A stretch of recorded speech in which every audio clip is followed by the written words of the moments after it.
осынау жайылып жатқан даланы мен ес білгелі Жетоңыр деп атайды. Бүгінде санаға сауал пайда болып Жетоңырдың шығу аталуына ат басын бұрды. Кімнен және қалай әңгімені бастаймыз деген ойлар көкейге тығылды. Бірнеше қариялармен сондай-ақ ауыл басшылығымен тілдестік. Суыртпақтай жүріп сұрақтарымызға жауап алуға тырыстық. Сол уақытта Жетоңыр жайлы әңгімені Тәшен әкейіміз әрден бастады. Бұл жерді Қоңыр деп атайды. Бұл Қоңыр деп аталу себебі Асанғайғы бабамыз желмаясыменен жер іздеп жүрген уақытында осы Қоңырдың құмына келген уақытында шіркін Қоңырдың құмай әр бұтаның түбінде бір асым ет бар екен, әттен ат сауырына сыймайсың бөктеріп алып кетерем депті. Ал енді бұл Қоңыр деп аталудың тағы екінші бір негіз себебі бұл құм 7 құмнан тұрады. Мысалы Тобылғылы, Барша, Талды, Кент, Қарақойын, Қатынқұмы, Апақай секілді 7 құмнан тұрғандықтан бұны Жетоңыр деп аталады. Бұл Жетоңыр құмы мынау оңтүстігінде бетпақдаламен шектеседі. Оңтүстік батысында 300-дің басын қосқан таңбалы таспен шектеседі. Мына жағымызда жаңа айтып отқан Апақай, Қатынқұмы Қызылорда облысымен шектесіп жатыр. Бойымен қыры тұтасып жатқан жазықтық көкжиегі көзге бұлдырап қана көрінеді. Бірнеше шаршы метрді алып жатқан жазықтық есімсіз болуы мүмкін емес.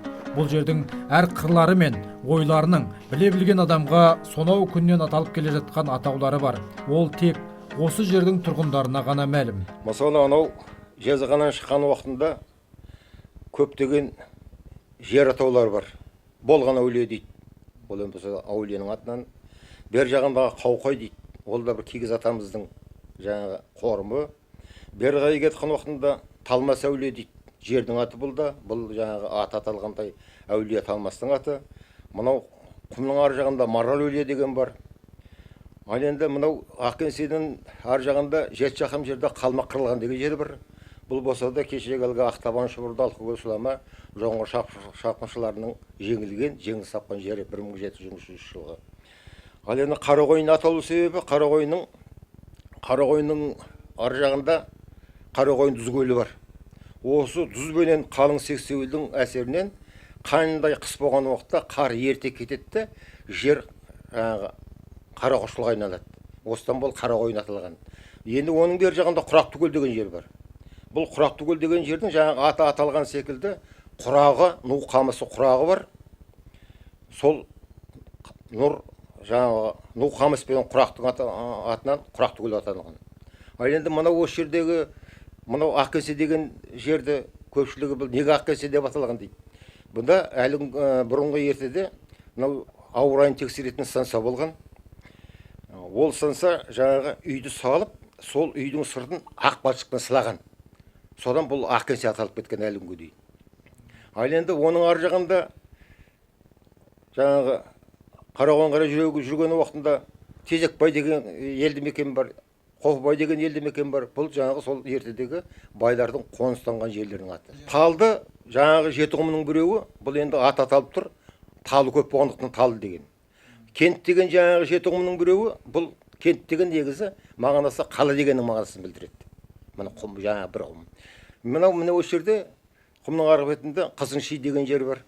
Бұл енді үлкен кісілердің айтуы бойынша жаңағы ел көшіп қонып жатқан уақытта шөптің қалыңдығынан қыз бала жоғалып кетіп, соны әрең тауып алып, содан Қызынши аталған осы күнге дейін. Оның кейін ар жағында Сарай деген жер бар. Бұл кешегі 32-33 жылдардан кейін жаңағы жұрт жапа-тармаға егін салып, жаңағы артылған астықты сақтау үшін, келесі жылға сақтау үшін өздері қолдан үй салғанда, соны Сарай деп аталып кеткен. Ол осы күнге дейін Сарай деген жері бар. Міне осындай жерлердің аттары көп. Барлығы да жаңағы тарихқа байланысты. Осылайша тарихтан сыр шерткен бұл мекеннің көрінісі осы. Қаншама тарихи аумалы төкпелі кезеңді бауырына басып жатқаны хақ. Тек үнсіз ғана. Шыр етіп дүние есігін ашқан нәрестесіне толғана қуанса, өмірден озған тіршілік иесін күңірене қойнауына басуда. Осылайша тарих беттерін санамалап, ауырды да, жеңілді де жатыр көтеріп. Осы ұғымда осы төңіректе отырмыз ғой, біз Жетоңырдың атану себебі сол әкелерімізден естейміз. Чу дегенде серіктік болдық дейді, мойын серік. Содан кейін не болдық дейді. Тоз болды дейді. Тоздан кейін серіктік болды, серіктіктен кейін колхоз болды. Қалқоз болғаннан кейін қалқоздан аяғы келіп міне кеше 57 саққоз болды ғой. 57, 58, 59, 60 жылы мал көбейіп кетіп саққоз екіге бөлінді. Біреуі Жетіқоңыр, біреуі Сарысу болып. Сарысу сол өзінің бұрынғы төңірегімен қалды да бізді Жетіқоңырды былай ығыстырып, біз бұрынғы орнымызша қалдық, Жетіқоңыр талап. Жетіқоңыр саққоз болып 1982 жылы 29 желтоқсан айында Қазақ ССР Ауыл шаруашылығы министрлігінің бұйрығыменен жаңадан құрылды. Орталық осы қазіргі осы Миолақ селосы болып белгіленді. Бұның қарамағында осы құм өңіріндегі 4 бөлімше, сосын жылқы бөлімшесі 5 бөлімше болды. Ұлақтағы саққозда 48 мың бас қой, оның аналығы 34 мың бас болды. 1200 жылқы, 115 ері қара, 48 түйе болды. Міне, ұзын сонар күн кешіп, советтік совхозына да Жетіқоңыр болып жеткен екенбіз. Ол уақытта басқалай болуы мүмкін емес еді. Тек қуантатыны Иванов, Сидоров болмай Жетіқоңыр болып қалғанымыз. Енді осы совхозды ашуда басында кімдер жүрді? Олар қалай еңбек етті?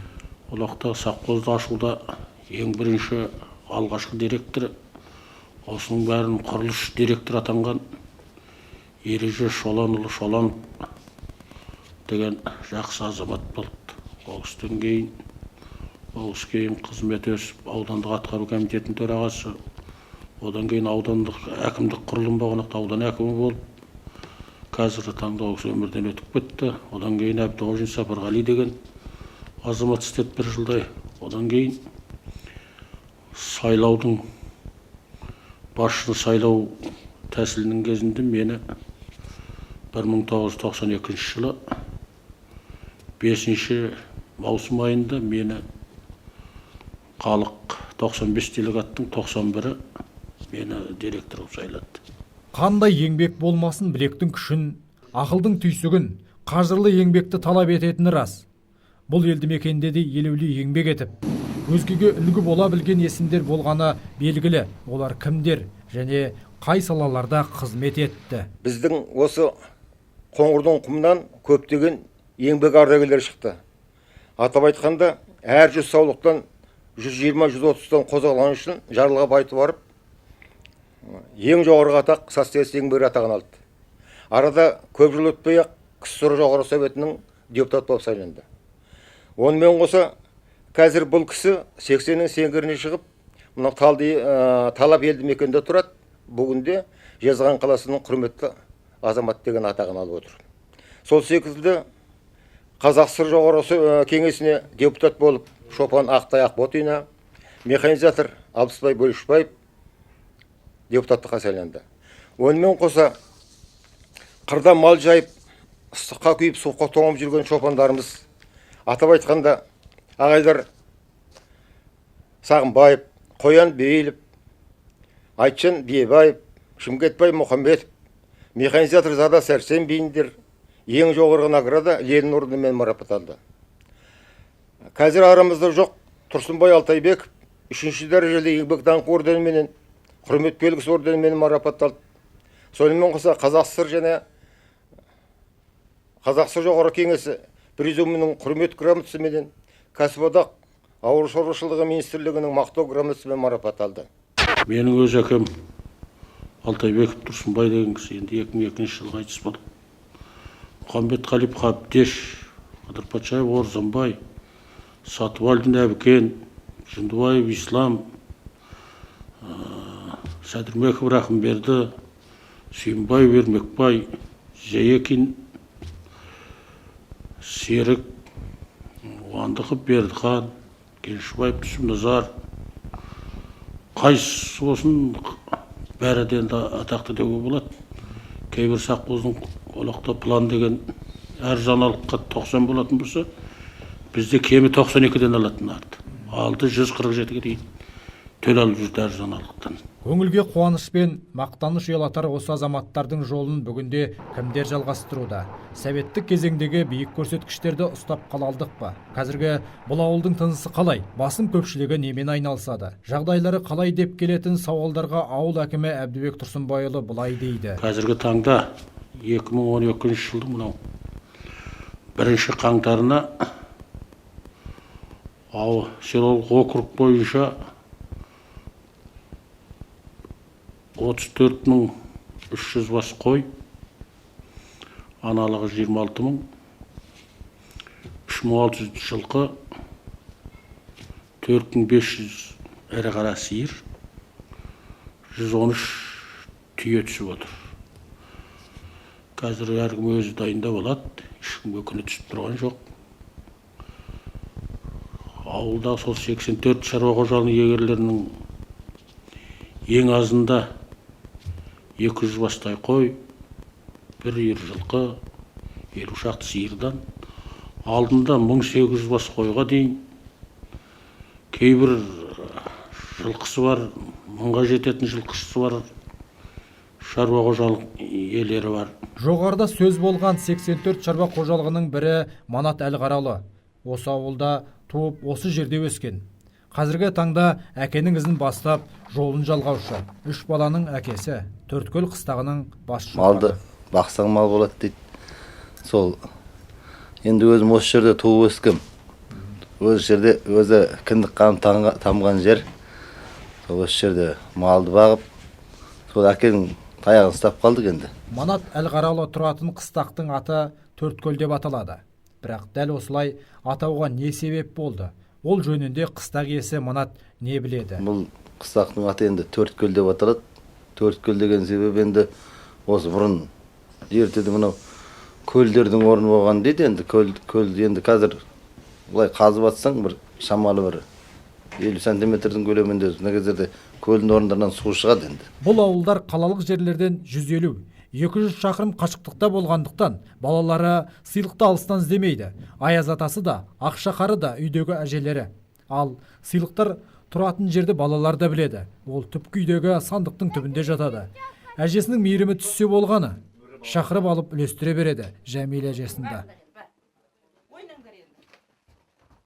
Енді осы жерде осы қыстақта өмір сүріп жатырмыз, еңбек етіп жатырмыз. Құдайға шүкір, бала шағаның арасында міне қойың бірген немерелері міне алдымызда отыр.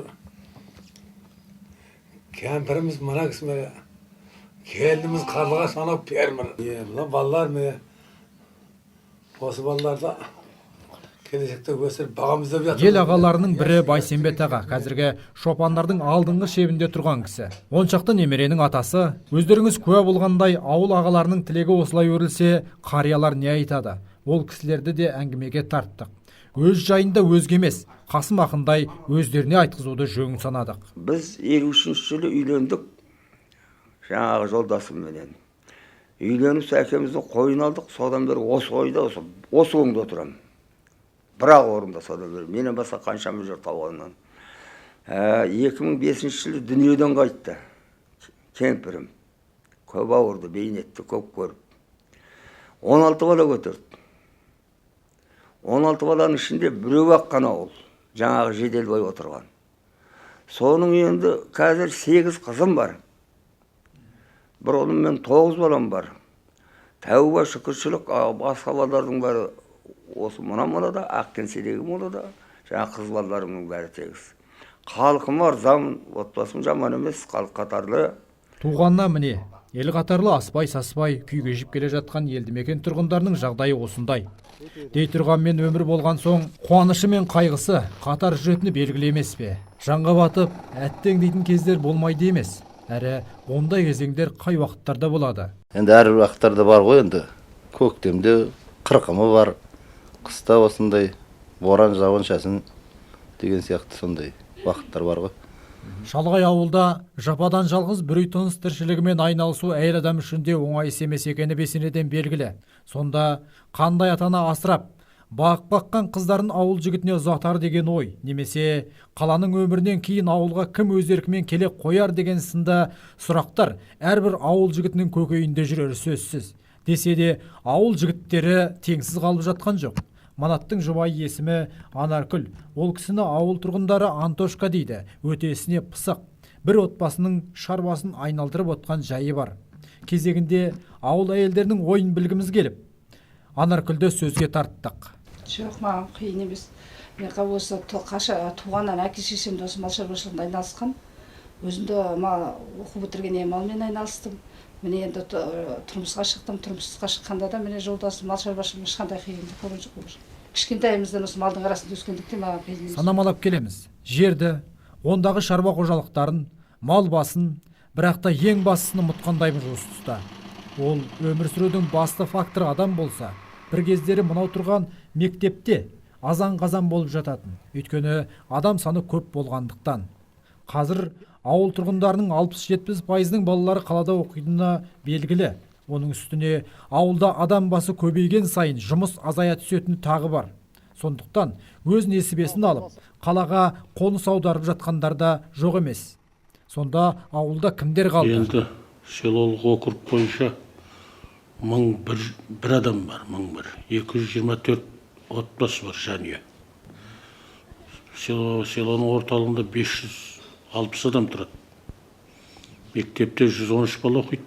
Мектебіміз 11 жылдық. Бұл ауылдың өмірлік дермені өзіндік тәсілмен осылай айналуда. Біреуге күнделікті күйбең болса, енді біреулерге таңсық болуы да мүмкін. Бұнда өжет те, білімді де қариялар жоқ емес. Ол кісілердің кейде уәжі де бар. Бізді мынау телевизорда кейде осы күннің кариясы қайда кеткен дейді. Соны барып әкесінің аузынан сыбап, жағын айыра алмайды деймін. Неге? Бізді қай уақытта кария болды тәрбиелеп еді. Біз жаңағы әкелеріміздің сөзін естімедік 36-37 жылдары. Айтпады, біліп отқан сөзін айтпайтын болды. Неге? Ұстап алып кетеді. Педалдың дәуірінің сөзін жапты түгел. Совет үкіметі жасасынан басқа сөз жоқ. Жоғарыда айтылған 11 жылдық мектепте 100-ден аса бала бос уақытында немен айналысады? Ауылда балалардың жағдайы қаншалықты жасалған? Қазіргі елбасы жобаларын қолдау тәсілдері қалай? Оларға қаншалықты көңіл бөлінген? Бұл сауалдарға өз кезегінде ауыл әкімі жауап бере кетті. Сосын енді салауатты өмір деп президентімізден бастап айтылып жатқан әңгіме. Адамдар өз денсаулықтарын мықты болу үшін, кейінгі жас ұрпақтың денсаулығы мықты болу үшін қазір осы 2011 жылы балалар ойын алаңы ашылды. Қазақтың кез келген баласының түбі ауылдан шығады. Ауыл оларға алтын бесік іспетті. Қадір тұтады, мақтанады. Қаланың тынысына қаншалықты қызыққанымен ауылды айырбастамайтындар бар. Жетоңырдың құмында өскендер үшін де осылай. Сонда бұл құмның басқа жерлерден айырмашылығы неде? Құм енді осы малдың байлығы осы құмда тұр ғой негізі. Бұл құмның қысы кішкене жеңіл болады басқа жерге қарағанда. Сол мал жайылымға жақсы өте. Сондай шөп бар, шөбі құнарлы бұл кездің. 1000 түрлі шөп бар осы жерде. Малдың жайын мал баққан білетіні рас. Енді осы аймақта тек шаруа қожалықтармен айналысатындар тұратыны белгілі болды. Ал совхоз тіршілігі қалай? Мұнда тұратындар немен айналысады? Әлгі алып қашпа сөздердегідей ауылды жұмыссыздық жайламады ма деген сауалдар тууы әбден мүмкін. 90 жылы жекешелендіру болғаннан кейін расында жасыратын жоқ, ауылымызда жұмыссыздық пайда болды. Бірақ халықтың несібесіне қарай мынау ордан Жомарт деген кеңшар ашылды. Қарағойынан Павлодар мұнай құбыры ашылды. Міне сол жаңағы аталған мекемелерде біздің жұмыссыз жүрген жастарымыздың барлығы қазір еңбек етуде. Дипломмен ауылға деген бағдарлама бойынша бізге адам жетіспейтін мамандар көп. Көп болғанда әсіресе бізге мал дәрігері мамандығы қажет қазіргі таңда. Осылайша ауыл тынысымен де таныстық. Көзбен көрдік, құлақпен естідік. Сонау өткен замандарға ой жүгірттік. Көңілге түйгеніміз өз алдына. Ашылмай жатқан талай сырлардың бар екенін ұқтық. Сауалдан сауал туып әлі де қазбалай беруге болар еді. Біз бірақ қарттардың тілегімен бағдарламамызды аяқтағанды жөн көрдік. Біз енді асарымызды асадық, жасарымызды жасадық. Біздің бар тілейтініміз осы заманымыз тыныш болса екен, аспанымыз ашық болса екен, баянды, бейбітшілік орнаса екен деп тілейміз. Өйткені біздің артымызда өсіп кеткен балаларымыз бар, немерелеріміз бар, шөберелеріміз бар. Ал енді Аллаға шүкір, елбасының арқасында жылдан жылға зейнетақымыз өсіп келе шаруашылығымыз алға басып келе ешқандай арманым жоқ. Мұны бала шағам жаңағы інімнің үйіндегі тәуба бәрі де алақанына салып бағып отыр. Аралап қыдырып осымен жүре береміз. Терек деген ағаш шығар үйдің üzerinde. Теректің өзегіндей болыңдар, бәрінде үлкен шал болып, қария болып. Елдің ағалық мықты сияқтанған шалы болыңдар. Жапырағы болады, бала шаға сондай көгеріп. Қазақстан осындай гүлденіп әр уақытта өсіп, өне берсін аңсаған армандарына жетіп, 20 жыл болды ғой енді өткенде. Соның белді азаматтары бар, бала шағам да соны көрсін. Басқа айтатын ешқандай жағдайым жоқ. Тәуба жетеді бәрі.